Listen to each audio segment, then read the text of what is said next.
वो लतीफ़ा लिफ्ट वाला सुना हुआ। एक और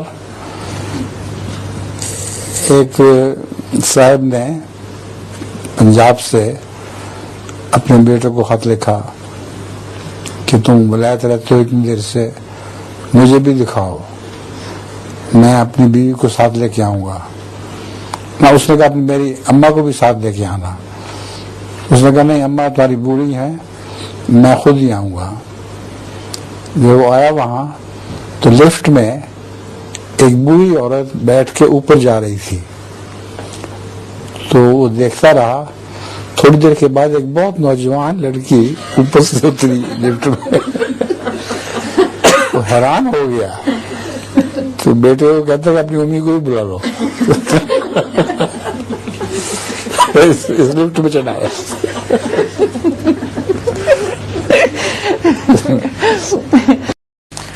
दांतों का लतीफा एक मैं भी सुना देता हूँ आपको। एक आदमी, सर्दी बहुत लग रही थी, तो डॉक्टर आया और उसने उसको क्या हुआ है तुम्हें, बहुत सर्दी से कांप रहा था। तो उसने कहा तुम्हारे तो दांत बज रहे होंगे, सर्दी इतनी लग रही है तो दांत बज रहे होंगे। उसने कहा दांत तो मैं निकाल के बाहर वहां रखे हुए हैं। जाके देख लो बज रहे हैं कि नहीं।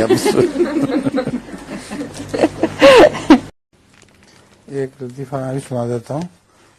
एक मरासी अपने बेटे के साथ कहीं जा रहा था, रास्ते में एक जनाजा देखा, उस पर औरतें ववेला कर रही थी बहुत पीट पीट के, और जिसका उनका दस्तूर है, वो कह रही थी हाय एनू कित्थे लै चले जिथे न दीवा न पानी बत्ती, न दीवा न बत्ती, हाय एनू कित्थे लै चले जिथे न दाना न पानी। हाय इसको कहाँ ले जा रहे हैं, न दिया है न बत्ती है, ना दाना है वहां न पानी है, कहाँ इसको उठा के ले जा रहे हैं। तो मरासी के बेटे ने अपने अब्बा से पूछा, अब्बा इसको हमारे घर ले जा रहे हैं।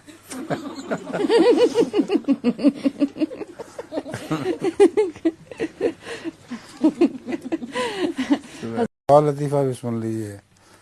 शिया बहुत पीटते हैं ना, ये रिवाज बन गया है, या हसन या हुसैन करके छाती को मारते हैं।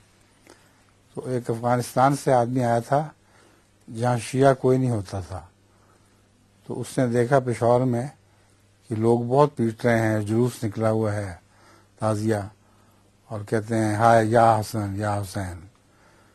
तो उसने पूछा किसी से कि कोई यहाँ का बड़ा आदमी फौत हो गया है जो इतना रश हुआ है और इतने लोग पीट रहे हैं।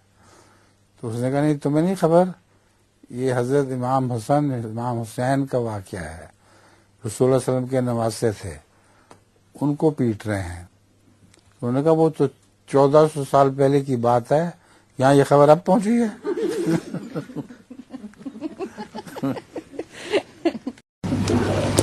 एक आदमी आ रहा था, रास्ते में उसको एक गरीब आदमी को 1 रुपया मिल गया, तो उठा के देख के बड़े खुश हो रहा था कि रुपया है। इतने में एक फकीर आया, उसने हाथ बढ़ाया, 1 रुपया का सवाल है, तो उसने घबरा के वही रुपया पकड़ा दिया उसको। तो जब वो बहुत खुश हुआ तो उसने कहा बताओ मांगो फकीर से क्या मांगते हो। तो उसने कहा मेरा रुपया वापस करो। यही काफी है। बीवी से डरने वाला एक और वाकया। अमेरिका में ये किसी ने किसी दूसरे से पूछा कि तुम्हारी बीवी तो तुमसे बहुत डरती है और मेरी बीवी तो शेर हो जाती है मुझ पे, और मुझे उसका इलाज तो बताओ कि क्या वजह है कि तुम्हारी बीवी डरती है और मेरी बीवी मुझसे बहुत दिलेर है। उसने कहा अब इसका वक्त गुजर गया, होना तो हो चुका। उसने कहा फिर भी सुनाओ तो सही। वो कहता हमारे रिवाज था कि बीवी को घोड़ी पर पीछे बिठा के लेके जाते थे, तो मैंने वो घोड़ी चुनी जो नाखून लेती थी, और जब घोड़ी ने नाखून लिया तो मैंने ऊपर उसको कहा दैट इज वंस, एक दफा हो गया। थोड़ी देर के बाद फिर उसने नाखून लिया, फिर मैंने कहा दैट इज ट्वाइस। एक सवाल के जवाब में फरमाया था कि मियाँ बीवी अगर नमाज पढ़े तो बीवी अकामत कह सकती है। अगर बाप और बेटी या बेटा और माँ नमाज पढ़े तो उस सूरत में बेटी और वालिदा के लिए क्या हुक्म है? आया वो अकामत कह सकती है? आपके इस सवाल पर एक शेर याद आ गया है। उस जुल्फ पे फबती शबे दैजूर की सूझी, अंधे को अंधेरे में बहुत दूर की सूझी।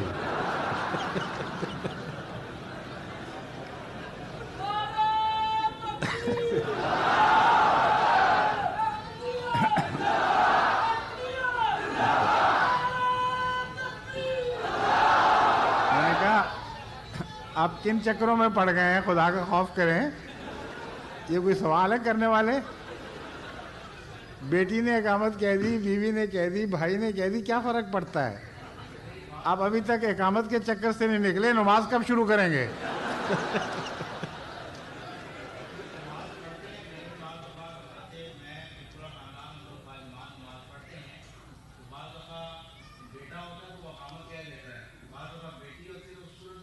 कोई हरज नहीं, कोई हरज नहीं, बिल्कुल बिल्कुल वहम न करें, आपकी नमाज पक्की हो जाती है माशाअल्लाह।